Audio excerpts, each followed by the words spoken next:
ঈদ আসলেই গ্রামের প্রতিটা ঘরে ঘরে বাহারি রঙের ডিজাইনের পিঠা তৈরি করতে ব্যস্ত হয়ে পড়ে গ্রামের মেয়ে বউরা। আসসালামু আলাইকুম।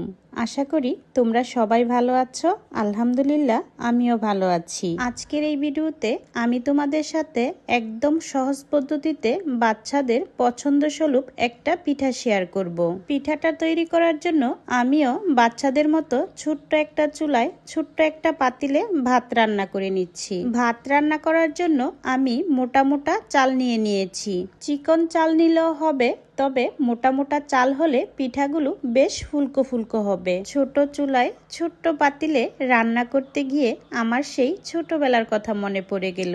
কতই না এমনভাবে রান্না করেছি আর মায়ের কত বকুনি খেয়েছি।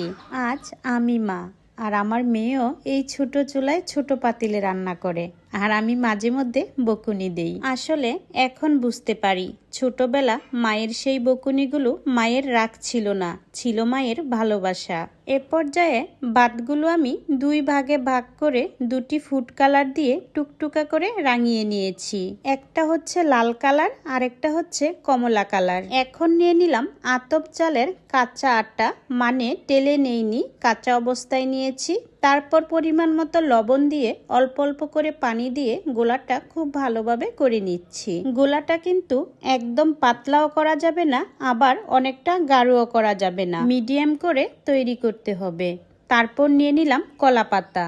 পাতাগুলো আমি বিভিন্ন ডিজাইন করে কেটে নিচ্ছি। পাতাগুলো না কেটে নিলেও হবে, পিঠা তৈরি করার সময় হাতেই বিভিন্ন ডিজাইন তৈরি করা যায়। এখন কলা পাতায় পরিমাণ মতো গোলা দিয়ে আঙুলের সাহায্যে সম পরিমাণে বিছিয়ে নেব। তারপর রং মাখানো বাতগুলো ছড়িয়ে ছিটিয়ে দিয়ে দিব। দেখো দেখতে পিঠাগুলো কতটা সুন্দর দেখাচ্ছে। ভাত ছাড়া কলা পাতায় যে পিঠাটা শুধু গোলা দিয়ে তৈরি করা হয়, সেই পিঠাকে আমরা সবসময় বলে থাকি পাতার পিঠা। এখন যেহেতু পিঠার উপরে আমি ভাত ছিটিয়ে দিয়েছি, তাই ভাবলাম পিঠার নামটা একটু চেঞ্জ করা যাক। তাই আমি এই পিঠার নাম দিয়েছি আনারদানা পিঠা। লাল রং মেশানো বাতগুলো দেখো দেখতে অনেকটা আনারের দানার মতো লাগছে, তাই আমি এই পিঠার নাম দিয়েছি আনারদানা পিঠা। এখন বিভিন্ন ডিজাইন দিয়ে পিঠাগুলো তৈরি করে নিব। দেখো এই পিঠাটা দেখতে মনে হচ্ছে যেন অনেকগুলো শিউলি ফুল ফুটে আছে। আমি বলেছি না বাচ্চাদের অনেক পছন্দের পিঠা হবে এটা, কারণ বাচ্চারা কিন্তু এমন রং বেরঙের জিনিস খুব পছন্দ করে। এখন পিঠাগুলো খুব ভালোভাবে ভাপিয়ে সিদ্ধ করে নেব। পিঠাগুলো যদি ভাপানো ঠিকঠাক না হয় তাহলে পিঠাগুলো ফুলবে না, আর রোদে দিলে পিঠাগুলো ফেটে যাবে। আর এক রোদে কিন্তু পিঠাগুলো মুচমুচা করে শুকানো যাবে না, এতে করে পিঠাগুলো ভেঙে গুঁড়ো হয়ে যেতে পারে। তো প্রথম দিন আমি কিছুটা সময় পাতার মধ্যে রেখেই রোদে শুকাতে দিয়েছিলাম। তারপর পাতা থেকে তুলে আবার রোদে দিয়ে মুচমুচা করে শুকিয়ে নিয়েছি। পিঠাগুলো শুকানোর পর আমি তোমাদের সাথে 2-4টে পিঠা তেলে ভেজে সেটাও শেয়ার করব।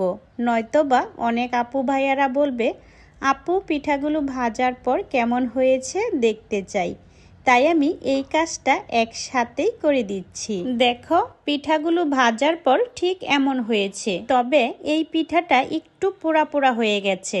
গরম তেলে পাতলা পিঠা ভাজতে গেলে একটু সাবধানতার সাথে ভাজতে হয়। তো তোমাদের কাছে আজকের এই পিঠা তৈরিটা কেমন লেগেছে অবশ্যই কমেন্টসে লিখে যাবে। আর ছোট বড় সবাইকে জানাই অগ্রিম ঈদ মোবারক। তোমাদের সবার দাওয়াত রইল।